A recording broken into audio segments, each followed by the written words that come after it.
एवढे श्रेष्ठ नामदेव महाराज. अहो जसजसे ते मोठे होत जात होते तसतशी त्यांना भगवंत नामाची आवड, सतत कीर्तन करणार. आणि त्यांचंच गाव औंढा नागनाथ या ठिकाणी सुद्धा ते एकादशी निमित्त कीर्तनासाठी गेले. सकाळी कीर्तन चालू झालं, सर्वजण तल्लीन होऊन कीर्तन ऐकतायत.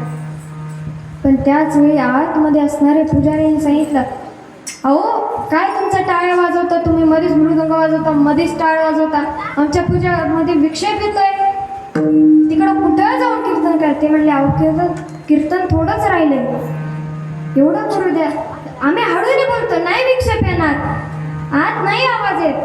त्यावेळेस ते म्हणाले, काही सांगू नका आणि तिकडं मंदिराच्या पाठीमागं नाही तर कुठं जा कीर्तन करा, पण समोर करू नका. अहो नामदेव महाराज सर्व वारकरी पाठीमागं आले. कीर्तन पुन्हा जल्लोषात सुरू झालं. परंतु नामदेवरायांना फार वाईट वाटलं आणि त्यांनी मनातूनच अर्ध हाक मारली पांडुरंग परमात की हे देवा, अरे एकादशी निमित्त तुझं नामस्मरण तुझ्या समोर करायचं होतं रे, काही नव्हतं विक्षेप येत, का असं की मला तुझ्या मंदिराच्या पाठीमागं कीर्तन करावं लागतंय.